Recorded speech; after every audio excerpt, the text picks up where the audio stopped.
well, then I do want to make more money out of this short position. However, doing that increases the chances of me incurring more risk. Okay, so at my pyramid entry, there are rules that I should follow in order for me to see a successful pyramid entry. So you saw that I did one position at the initial entry using lot size 1. So at my pyramid entry, using this fair value gap as my short entry, I do see that we had a support idea on this fair value gap, retracing and rebalancing the New York session expansion, right? Price supported on a fair value gap and went higher. So we broke through that particular inefficiency, and now we are coming back to resist to give us another opportunity to participate. So we're going to use that particular opportunity to capitalize in the market. However, the risk factor needs to be considered. So I used lot size 1 here at the initial entry, and in here I have to decrease my risk exposure. Okay, why is that important? Well, I don't want to incur more losses. Okay, I don't want to incur a large loss. So I'm going to use half the risk that I initially used on this position. So instead of using lot size 1, I'm going to use half. And half of 1 is 0.50 on this particular step index instrument. So 0.50 using the same stop loss, which is 5 points. Okay.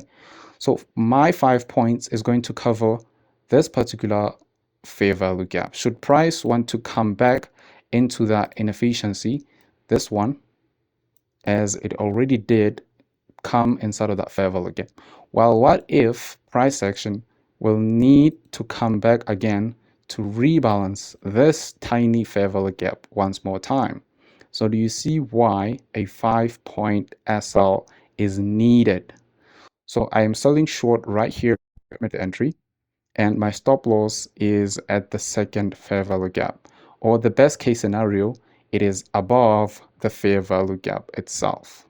Okay, it is possible that price action can just come back into the fair value gap, the upper one here, and leave a wick, then close inside of the inversion fair value gap pyramid entry.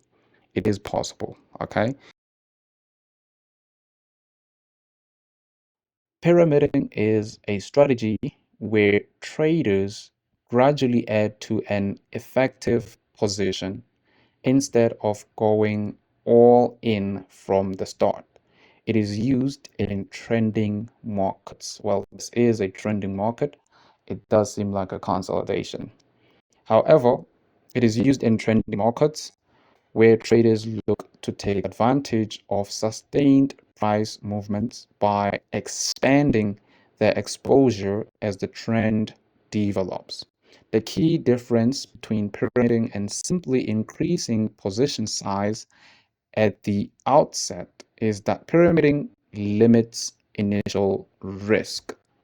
Instead of committing full capital upfront, traders build their position only when the market moves in their favor. All right. So imagine that I did a pyramid entry right here. How would I go about it in terms of the risk? Well, risk, it is very important, good people. Pyramiding only works well when executed with clear rules on when to add position, how much to increase by, and where to adjust the risk parameters. Risk is very important, good people. Without a structured approach, adding to positions can lead to overexposure, especially if market reverses. So you need to understand how to manage risk. Okay. So we have fixed percentage pyramiding, and with this particular approach, traders add a set of percentage of their initial position each time they scale in. And this is what I mean by scaling in. Imagine that I did a short entry on this particular inversion fair value gap. Well, you can see that price action is trading up into this fair value gap. So this is the initial risk that I would incur because price will sometimes invalidate this particular pyramid entry and go over to rebalance these two inefficiencies. It is possible, good people. So that's why risk needs to be the number one factor when you do pyramid entries. All right. So how do I go about adding on another position? Well, I need to halve the risk. You saw me do lot size 1 up here. Well, down here at the pyramid entry inversion fair value gap, I am going to halve the risk.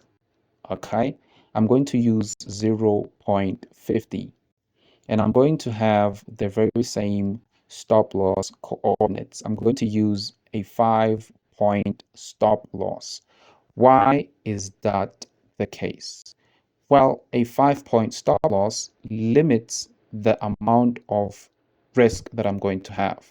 And it also makes sense technically because price can reach up into this fair value gap. So I need to have a protective stop loss above this particular fair value gap. Even though my entry is down here, price can still trade into that fair value gap.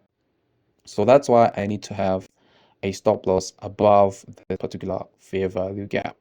All right. So another type of pyramiding is called the fixed size pyramiding. This one I don't recommend. Okay. So traders add the same amount to their position at each entry point. If lot size 1 was used, then at the pyramid entry, we are still going to use the lot size 1. This one I don't recommend because it increases the risk exposure more quickly, and it is commonly used by traders who are confident, who are sustained, who are seasoned in their analysis. Okay, so if you're not there yet, then don't do it. Okay, don't do it because if the trend reverses, a larger position is at risk.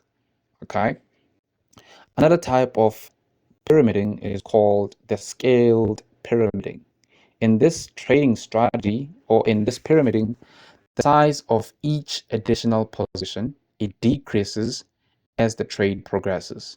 So it's kind of like what I'm doing here as I am halving, as I'm using half the risk that I initially used on this particular initial trade. And another one, we have the aggressive pyramiding. This one is a no-no, good people. If you're new to trading or if you're new to scaling your positions, this one you need to stay out of it. Aggressive traders may add increasingly larger position as the trades move in favor. Okay, so meaning that I would add on a bigger lot size down here. Instead of using lot size 1 like I initially used, I would use 1.5 lots. This approach amplifies the potential returns quickly, but also significantly increases the risks. If the market reverses, then the larger position is the most vulnerable. Okay? So pyramiding isn't just about aiding to a winning position. It requires a structured approach. Traders who use this approach typically follow a clear set of conditions to determine when to enter and how to scale into a positions. These conditions revolve around trend identification, entry levels, risk control, and adjustments based on price action. Okay, so it is very important to know the risk appetite you are willing to endure. Okay, however, I did a pyramid entry at this particular inversion fair value gap and I used half the lot size that I initially used. So I'm going to take a partial exit. I'm going to pay myself about this particular low. It is really important, good people. So I still see some room for price action to want to go lower. So this is the target that I'm going to use for my pyramid entry. Okay. This is what I meant by saying that we need to have a larger stop loss. This is why we need to have half the risk. Okay. As we pyramid more and more and more, we need to halve our risk. We need to decrease our risk exposure into the marketplace. Okay. Because what if the trade reverses on us? It's really important so that we capitalize. Also, we limit the risk exposure in the marketplace. So this is the pyramid entry. I hope that you learned a lot about pyramiding. Okay, so this is the next target for me, and this is the other one that I'm looking for. It's around 40 points, 30 points, somewhere here. That's what I'm looking for as my draw on liquidity. So I will see you guys on the next video.